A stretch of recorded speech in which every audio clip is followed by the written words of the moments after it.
जितने मैं आपको कोर्स बताऊंगा ये सारे कोर्स करने के बाद 100% आपको जॉब मिलेगी और फौरन से पहले मिलेगी। अगर आप चाहते हैं इनके साथ ही आपको जॉब मिल जाए तो आप करने के साथ साथ आप कर रहे होंगे कोर्स, ये टेक्नीशियन के हैं, सारे टेक्नीशियन का कोर्स आप कर रहे होंगे, साथ ही आपको जॉब मिल जाएगी।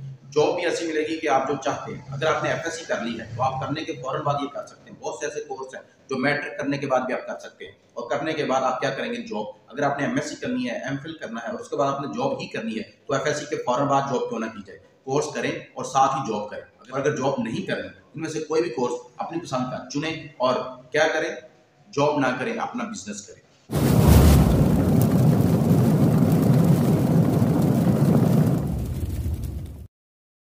स्टूडेंट, वीडियो में हम बात करेंगे 15 ऐसे मेडिकल कोर्सों के बारे में जो कि आप एफएससी और मैट्रिक के बाद कर सकते हैं। इनमें कुछ ऐसे हैं जो आप एफएससी के बाद ही कर सकते हैं और बेशतर ऐसे होंगे जो आप मैट्रिक साइंस की हुई है आपने तो आप उसको कर सकते हैं और इनको करने के फौरन बाद ही आपको जॉब मिल जाएगी। वरना ऐसा भी है कि मैं कुछ ऐसे लोगों को भी जानता हूँ जो ये कर रहे हैं और साथ ही जॉब भी कर रहे हैं। तो आप इसको करने के साथ साथ भी जॉब कर सकते हैं और करने के बाद जॉब कर सकते हैं और ये कोई मुश्किल भी नहीं है। इन 15 में से कोई ऐसा कोर्स नहीं है जिसको करने के बाद आपको ये सोचना पड़े कि मैं जॉब कौन सी करूँ। जैसे आज आप देख लें, एमएससी जिन्होंने की हुई है तो वो भी एमएससी करने के बाद, एमफिल करने के बाद ये सोच रहे होते हैं कि अब हमने कौन सी फील्ड है, इस फील्ड में हमने जाना है, क्या हमने करना है। प्योर साइंस का जो दौर था कभी वो भी आज नहीं रहा, अब जो है वो टेक्निकल का दौर है। तो इस तरह ये टेक्निकल कुछ ऐसे दौर हैं, कोर्सेज हैं जो मैं आपके लिए लाया हूँ और इन पर बड़ी मेहनत की है। आप फर्ज कर लेते हैं कि आप एक बंदे ने एमएससी की है, एमएससी करने के बाद वो क्या करेगा, जॉब तो करेगा ना, क्योंकि हम सारे तो जॉब के लिए पढ़ते हैं। तो जो जॉब करेगा तो एफएससी करने के बाद ही आप कुछ ऐसा कर लें 2 साल में, तो आप 2 साल के बाद आप जॉब करना शुरू कर दें। करनी जब जॉब ही है तो फिर एफएससी के बाद ही क्यों ना करें। अगर एमएससी एमफिल वगैरह करके 8 10 15 साल एफएससी के बाद आपने 6 7 साल लगाने हैं, उसके बाद जाके अपने जॉब ढूंढनी है, पता नहीं कौन सी मिले। लेकिन ये जो मैं आपको बताऊंगा ये वो होंगे जिनकी जॉब आपको मिली ही नहीं, सिर्फ आपने कोर्स मुकम्मल करना है, आपको जॉब मिल जाएगी। बल्कि इसके साथ करने के साथ साथ ही आपको मिल जाएगी। तो उनमें सबसे पहले जो है वो हम बात करेंगे, लेकिन उससे पहले चैनल को सब्सक्राइब जरूर कीजिएगा। जी डियर स्टूडेंट, तो इसमें सबसे पहला जो कोर्स है वो है emergency medical technician, EMT, emergency medical technician. इसकी डिमांड बहुत ज़्यादा है। किसी भी हॉस्पिटल में आप जब जाते हैं तो डॉक्टर ऑपरेट करते हैं या इमरजेंसी है तो उसमें इमरजेंसी में जो भी काम कर रहे थे वो डॉक्टर होते हैं, लेकिन उनके साथ जो डिस्पेंसर जिसे आप कह रहे थे उनमें डिस्पेंसर भी होते हैं और इमरजेंसी मेडिकल टेक्नीशियन भी होते हैं। अब जो डिस्पेंसर है उसकी एक कैटेगरी अलग कर दी है और इमरजेंसी में ये टेक्नीशियन ही काम करते हैं। जितनी ट्रैफिक है और दूसरे मामला बढ़ रहे हैं, हमारी ज़िंदगी का जो स्टाइल है वो चेंज हो रहा है, तो आपको पता है कि इमरजेंसी बढ़ रही है। तो जैसे जैसे इमरजेंसी बढ़ रही है मेडिकल टेक्नीशियन की डिमांड भी बढ़ रही है। तो दूसरे नंबर पर जो है वो है ओटी, ऑपरेशन थिएटर टेक्नीशियन। पहले ओटी होता था, ऑपरेशन थिएटर असिस्टेंट, जो कि मैट्रिक के बाद होता था। अब एफएससी के बाद है तो इसको आप टेक्नीशियन कर देते हैं। तो ये करने के बाद आप क्या करेंगे, आप मेडिकल जो काम करने वाले डॉक्टर होते हैं वो ऑपरेशन जब करते हैं तो ऑपरेशन के साथ उनके साथ जो असिस्ट करवाने वाले होते हैं वो यही होते हैं।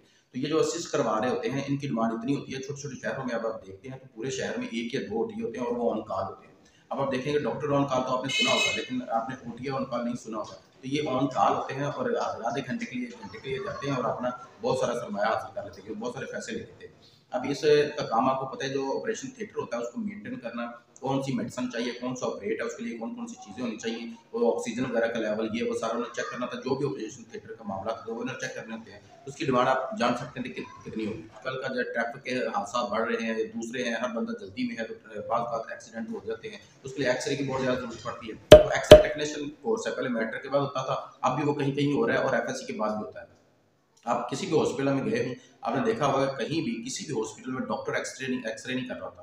जो एक्सरे मशीन चला रहे थे उसको ऑपरेट कर रहे थे, वो इंतहाई आसान होती है मशीन, बस 1-2 क्लिक करने होते हैं तो अपने एक्सरे उतर जाता है। और उस एक्सरे टेक्नीशियन जो होता है वो डॉक्टर नहीं होता, वो जो कर रहा था सिर्फ एक्सरे टेक्नीशियन होता है। डॉक्टर सिर्फ उसको देखता है, डॉक्टर लिखता है या देखता है एक्सरे को, लेकिन एक्सरे करने वाला जो है वो टेक्नीशियन होता है। और इसकी डिमांड जो है वो इतनी ही ज़्यादा है जितनी कि आम मेडिसिन की है। मेडिसिन में जब डॉक्टर जाते हैं तो कोई भी बंदा बीमार हो उसे मेडिसिन को लेनी है। अब किसी भी एक्सरे हो या कोई परेशानी हो, किसी भी किस्म की कोई भी चीज़ हो, तो आपको पता है एक्सरे हर पहले डॉक्टर कहते हैं आप एक्सरे ले लें। आपके दांत में दर्द है, डॉक्टर कहता है एक्सरे करवाएं। कहीं गिर गया है, सर में चोट आ गई तो उसमें एक्सरे करवाएं। ये सारा कुछ एक्सरे में आता है। तो इसकी डिमांड आप सोच सकते हैं कि कितनी ज़्यादा होगी। आजकल जो हमारे खाने हैं, हमारा लाइफस्टाइल जो है वो बदला है, तो उसमें डायलिसिस जो गुर्दों की बीमारी है वो बहुत ज़्यादा होती है। डायलिसिस टेक्नीशियन जो होता है वो ये काम करते हैं। डॉक्टर जो होता है वहाँ भी, यहाँ भी ओटी की तरह डॉक्टर इतना काम नहीं कर रहा होता। जो टेक्नीशियन होते हैं वही गुर्दों की सफाई करते हैं, गुर्दे करते हैं। डॉक्टर जो होता है उसका क्रिएटिनिन क्या है या उसकी रिपोर्ट क्या है वो सारा देख रहा होता है, लेकिन इसका जो काम करने वाले होते हैं वो डॉक्टर नहीं, वो सफाई करने वाले या गुर्दों को साफ करने वाले, जैसे आपने सुना होगा गुर्दे धोना,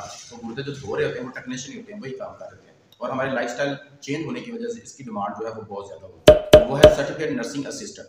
जो सर्टिफिकेट नर्सिंग असिस्टेंट है, आप नर्सिंग से आपको लग रहा होगा शायद ये मेल नहीं कर सकते, सिर्फ फीमेल है, लेकिन ये मेल भी कर सकते हैं। मेल और फीमेल दोनों ये काम कर सकते हैं, दोनों ही ये कोर्स कर सकते हैं, और जो कर लेगा वो एज ए डिस्पेंसर जैसे लड़के काम कर रहे हैं, तो नर्सिंग असिस्टेंट भी ऐसे ही काम करता है।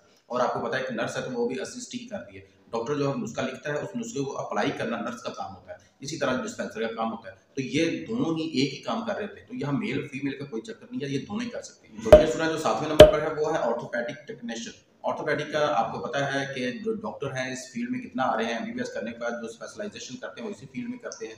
ऑर्थो का आपको पता है कि किस तरह एक लेवल है, एक डिमांड है इसकी। तो जैसे मैं अभी थोड़ी देर पहले मैंने बात की कि एक्सीडेंट वगैरह उसकी रेशो बढ़ रही है, उसके हादसा ज़्यादा हो रहे हैं, तो उसमें जो भी हड्डी का टूट जाना है वो ऑर्थो वाले देखते हैं। तो जब हड्डी टूटती है, डॉक्टर तो उसको जोड़ रहा होता है या उसका जो काम है, जो भी ऑपरेट है वो कर रहा होता है, उसके साथ जो असिस्ट कर रहे हैं ऑर्थोपैडिक टेक्नीशियन होते हैं। ऑर्थोपैडिक टेक्नीशियन की डिमांड भी बहुत ज़्यादा है। इन सारी डिग्रियों का भी हम लास्ट पे आपको बताते हैं कि कहाँ से होंगी और कैसे होंगी, इनकी फीस क्या होगी और आपको जॉब क्या क्या मिलेगी, वो तो इसके साथ साथ ही आप समझ रहे होंगे कि आपको जॉब कहाँ मिलेगी। इससे अगला जो कोर्स है वो है फिजियोथेरापी टेक्नीशियन। फिजियोथेरापी का दौर तो उस कदर नहीं है, इसकी जॉब उस कदर नहीं होंगी, या कह लें कि फिजियोथेरापी में अभी भी इनके पास लोग कम जाते हैं, जाते ज़रूर हैं, लेकिन जिनका काम चल रहा है उनके पास तो बहुत ज़्यादा रश होता है, और जिनका नहीं चल रहा है या जो नए आते हैं उन्हें इसमें स्ट्रगल करना पड़ती है। ये वो कोर्स है जिसको करने के बाद आपको जॉब के चांसेस उस कदर नहीं होते जिस कदर दूसरे कोर्सेज में होते हैं, या आगे आने वाले जो कोर्स है मैं बताऊंगा उनमें होते हैं। लेकिन ये एक प्रोग्राम है, आप इसको कर सकते हैं। लेकिन इसका ये पहले मैं आपको फिर बता रहा हूँ कि इसकी उस कदर डिमांड नहीं है जिस कदर दूसरे कोर्सेज के जो मैं बता चुका हूँ या बताने वाला हूँ। इसमें आप अपना काम कर सकते हैं, अपना काम करेंगे, और इसमें आप कितनी जल्दी ग्रो करते हैं ये भी आप पे होगा। जैसे ही आपकी मेहनत करेंगे, जिस तरह आप उसमें स्ट्रगल करेंगे, उस कदर ही आप कर सकते हैं। लेकिन ये भी है, ये एफएससी के बाद होता है। एफएससी के बाद करने के बाद आप कर सकते हैं, और एफएससी करने के फौरन बाद आप करने के साथ साथ किसी अच्छे डॉक्टर के साथ अटैच हो जाते हैं, तो जब तक आप करेंगे तब तक आप इसमें मुकम्मल अबूर हासिल कर चुके होंगे। फिर आप अपना सेटअप बनाएंगे, आपका नाम एक पहले बन चुका होगा। जब आप अपना सेटअप बनाएंगे तो आपका नाम तो ऑलरेडी चल रहा होगा, तो इसमें फिर आपको फायदा हो जाएगा। जी, तो डियर स्टूडेंट, इससे अगला जो है वो है blood bank technician. Blood bank आपने देखा होगा, आप किसी भी हॉस्पिटल में जाते हैं तो उनके साथ एक ब्लड बैंक होता है।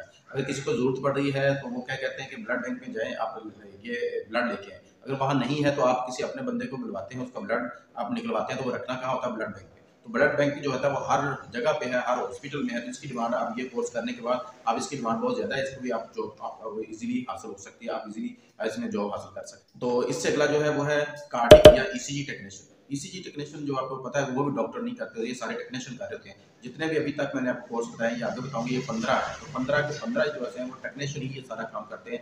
डॉक्टर इनमें से कहीं भी काम नहीं कर रहा था। जो किसी जगह पे ऑपरेशन हो रहा है तो उसमें डॉक्टर कर रहा था, उसके साथ असिस्ट कर रहे होते हैं ये। तो बाकी जो है जैसे ईसीजी है, ईसीजी आपको पता है कि इसकी डिमांड कितनी है। और फिर वही बात मैं कहूँगा जो पहले की है कि हमारे जो खाने हैं, खानों की वजह से, हमारे लाइफस्टाइल चेंज होने की वजह से जो ईसी है, जो ईसीजी है, जो हार्ट की प्रॉब्लम वो ज़्यादा हो रही है। और जैसे जैसे हार्ट की प्रॉब्लम ज़्यादा हो रही है तो ईसीजी की डिमांड भी ज़्यादा हो रही है। तो ईसीजी टेक्नीशियन जो है वही ये ईसीजी करता है और डॉक्टर इसको देखता है, और ये करने के बाद में आपको इजीली जॉब मिल सकती है। इससे अगला जो सर्टिफिकेट है वो है एनेस्थीसिया टेक्नीशियन। एनेस्थीसिया क्या होता है? ऑपरेशन करने से पहले जो एनेस्थीसिया दिया जाता है मरीज को, उसको कितनी देर बेहोश रखना है, कब उसको होश में लाना है, ये सारा काम जो है वो एनेस्थीसिया वाले करते हैं, और ये भी एक टेक्नीशियन करता है। इसमें स्पेशलाइजेशन भी होती है, डॉक्टर जो होते हैं वो भी होते हैं एनेस्थीसिया वाले, स्पेशलाइजेशन वो भी उनके साथ होते हैं, लेकिन उनके साथ फिर ये टेक्नीशियन भी होता है। एक डॉक्टर जो होता है वो ऑपरेट करता है, लेकिन एक डॉक्टर वो होता है जो बेहोश करता है। और बाद जगह पे प्राइवेट हॉस्पिटल में ये टेक्नीशियन ही सारा काम, सारा जाम दे रहे होते हैं। तो इसकी डिमांड जो है, आप इसको करना चाहें तो कर सकते हैं, इसमें आपको अच्छी खासी अर्निंग भी हो जाती है।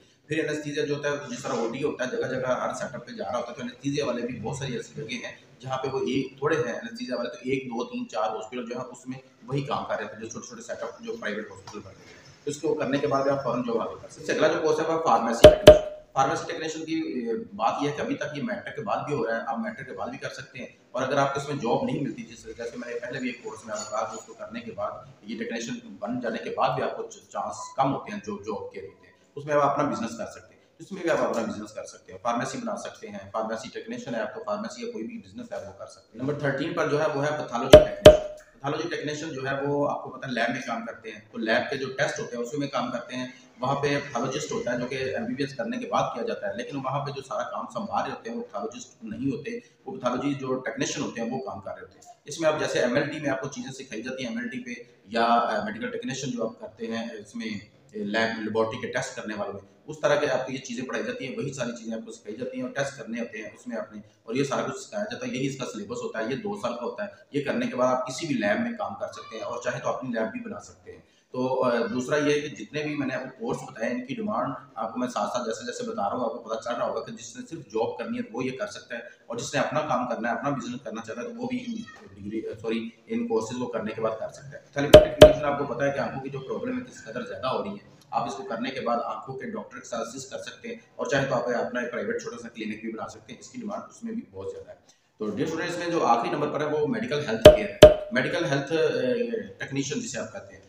मेडिकल हेल्थ टेक्नीशियन ये हेल्थ सेंटर जो बने हैं उनमें उसकी डिमांड है, वहाँ पे आप काम कर सकते हैं। इनमें से 15 के 15 जो मैंने आपको बताए हैं, इन सबको आप करने के बाद ईज़िली जॉब हासिल कर सकते हैं। तो डियर स्टूडेंट ये सारे जो प्रोग्राम है इनको करने में आपके लिए मेल या फीमेल होना ज़रूरी नहीं है। मेल और फीमेल सारे ही इसको कर सकते हैं और करने के बाद आप चाहें तो आप जॉब कर सकते हैं, और आप अगर चाहते हैं जॉब नहीं करनी तो आप अपना बिज़नेस कर सकते हैं और कंफर्म जॉब है। आपको बहुत से ऐसे कोर्सेज़ हैं इनमें से जो मैंने आपको बता दिए हैं, इनमें आप करने के बाद आप अच्छी खासी जॉब है हासिल कर सकते हैं, ना करें तो अपना कारोबार भी कर सकते हैं। आपकी एज इसमें 35 से कम होनी चाहिए, अंडर 35 है आप और आपने एफएससी कर रखी है या आपने मैट्रिक कर रखी है, तो इनमें से सारे कोर्सेज हैं वो आप कर सकते हैं। इनके साथ-साथ जो मैंने आपको बताए हैं कि इनके लिए क्या तरीकाकार है, क्या इन्होंने काम करना होता है, कहाँ इनको जॉब मिल सकती है, वो कर सकते हैं, कर लेते हैं। अब हम बात करते हैं कि ये करवा कौन रहे हैं।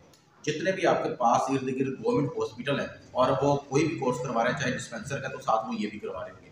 सारे गवर्नमेंट हॉस्पिटल में हो रहे हैं और डीएचओ जो है उनमें थोड़े कम हैं, उनमें ये सारे 15 के 15 नहीं हो रहे, थोड़े हो रहे हैं। वहाँ आप जाके आप देख सकते हैं वो कौन से करवा रहे हैं, वो कर लेते हैं, कर लीजिएगा। इसके अलावा जितने भी प्राइवेट हॉस्पिटल हैं या गवर्नमेंट सेंटर हैं जो कि मेडिकल से रिलेटेड कोर्सेज करवा रहे हैं, उनमें ये भी हो रहे हैं। जैसे शेख ज़ायद हॉस्पिटल है, वो रहीमियार खाला वाला है या लाहौर वाला है या कोई और है, तो वो सारे करवा रहे हैं। आप जिस इलाके से हैं, उस इलाके में कोई भी ऐसा हॉस्पिटल प्राइवेट या जो है गवर्नमेंट का हो, वो कोर्सेज करवा रहे हैं, तो इनमें से बेशतर कोर्सेज वो करवा रहे होंगे। जो आपको अच्छा लगे इनमें से चूज़ करें और अपना कैरियर बनाएँ।